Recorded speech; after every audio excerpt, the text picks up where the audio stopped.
Hafida Moukaderi, président de l'association Irzafran de Sarghena. On est ici à l'école nationale de l'agriculture de Meknes pour le festival Irzafran de Sarghena qui se déroule sur 3 jours, le 25 octobre aujourd'hui, le 26 et le 27. Donc cette journée a été consacrée à des conférences par des professeurs et chercheurs de renommée sur le safran et l'implication du safran au niveau thérapeutique, pharmaceutique mais aussi cosmétique. Dans ces conférences également, on s'est intéressé à l'avenir et aux perspectives du safran qui vise 3 pistes pour le Maroc, pour positionner le Maroc au niveau international pour la production du safran, non seulement en quantité mais aussi en qualité. Et la première piste, c'est l'agrégation de la filière safran au niveau national. Agrégation, ça veut dire mutualisation de bonnes pratiques. C'est intégrer des agrégés, des coopératives de femmes, leur donner les bonnes pratiques de culture de safran, de transformation de safran et de séchage également de safran. Donc ça, c'est le premier axe. Le deuxième axe, ou la deuxième piste, c'est la route du safran. La route du safran, aujourd'hui, on voit qu'il y a des productions sporadiques, isolées un peu partout au Maroc, à part la région de Talouine qui est connue pour, c'est le cœur de production donc du safran au Maroc. Dans les autres régions, ce sont des petites coopératives qui sont isolées et qui produisent du safran à leur façon. Premièrement, l'agrégation va les intégrer et va leur donner les bonnes pratiques. Et deuxièmement, cette route du safran, ça nous permet donc d'associer l'écotourisme au safran. C'est un concept qui va être basé sur la sélection de safranières modèles. Safranière modèle, ça veut dire c'est une safranière qui répond à toutes les normes européennes et internationales pour la production de safran de haute qualité. Associé à cette safranière modèle, on aura également des boutiques modèles. Ça veut dire qu'ils vont exposer des produits conformes à la réglementation européenne et internationale que les touristes vont acheter.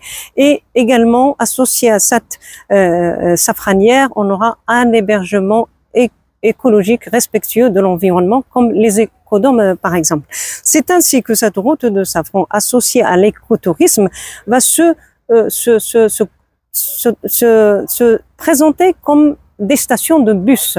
Au lieu d'avoir un festival qui va durer 3 jours, on va, en fonction du nombre de ces safranières, les touristes, les participants, les partenaires peuvent se déplacer de safranière à safranière, de Talouine jusqu'à la commune de Sarghena. Donc ça, c'est le deuxième axe ou la deuxième perspective. La troisième, c'est la recherche scientifique sur le safran. Aujourd'hui, au niveau international, il y a beaucoup de laboratoires qui s'intéressent aux bienfaits, qui s'intéressent aux molécules actives du safran qui seront intégrés dans la fabrication de médicaments. Ce matin, on a eu des conférences sur le safran et le cancer, c'en est un exemple. Le safran et la dépression, c'en est un autre exemple.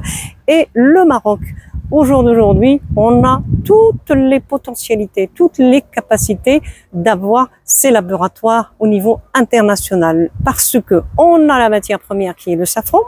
Avec l'agrégation, on va avoir du safran de haute qualité qui va être utilisé dans la recherche-développement, mais aussi on a des chercheurs compétents et bien évidemment on a nos MRE, les Marocains résidant à l'étranger qui au jour d'aujourd'hui travaillent pour le service d'autres pays. Ils ont des compétences de pointe qui peuvent aussi participer à cette aventure pour travailler sur le safran et pour identifier les principes actifs du safran et pour, pourquoi pas, développer de la recherche appliquée, développer des produits pharmaceutiques, des produits également cosmétiques et bien évidemment aussi le bien-être, les compléments alimentaires.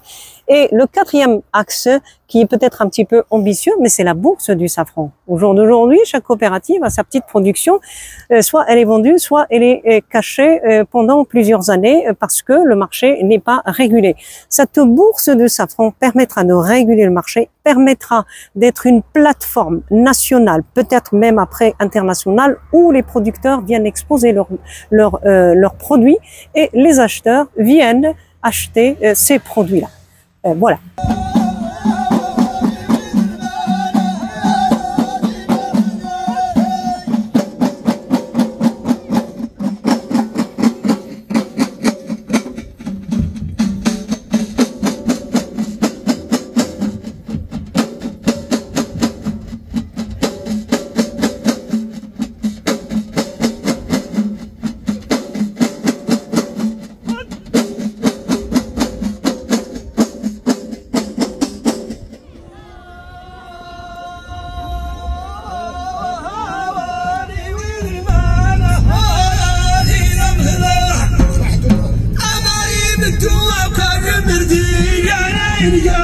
Bonjour, bienvenue à Sarghena pour le festival Erzafrana, donc sa 3e édition.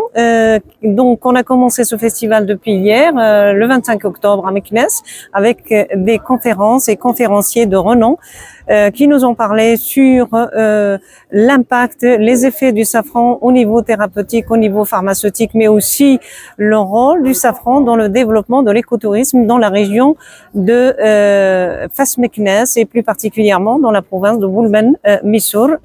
Ici, on est au centre de Sarghena, donc c'est la 2e journée du festival où toutes les coopératives sont là pour exposer leurs produits de terroir et pour montrer également que la région est riche par rapport à sa capacité et potentiel pour la culture du safran. Donc, comme tout le monde le sait, c'est Taliwin qui produit du safran, mais la commune de Sarghena a montré sa capacité à produire du safran de bonne qualité et qui est conforme aux normes internationales.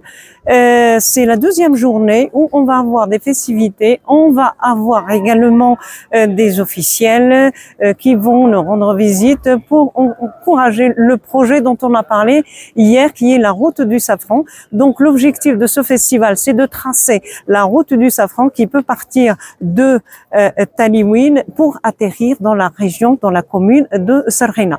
Les perspectives de ce festival, c'est tout d'abord à court terme l'agrégation dont on a parlé hier. Ça veut dire toutes ces coopératives, les fédérer, mutualiser les bonnes pratiques. Ça, c'est le premier axe. Le 2e axe, c'est donc identifier ces safranières qui sont isolées et qui ne sont pas connues et pourtant, elles sont là pour participer à l'économie locale. Le 3e axe également, c'est la place du Maroc pour la recherche scientifique sur le safran. Et finalement, le 4e axe, c'est la bourse du safran, pourquoi pas. Comme on le sait, il y a plusieurs petites coopératives qui produisent, mais qui gardent leur stock pendant des années. La bourse du safran, c'est évacuer les stocks, mais aider aussi toutes ces femmes des coopératives et à être indépendantes et autonomes économiquement.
Yeah.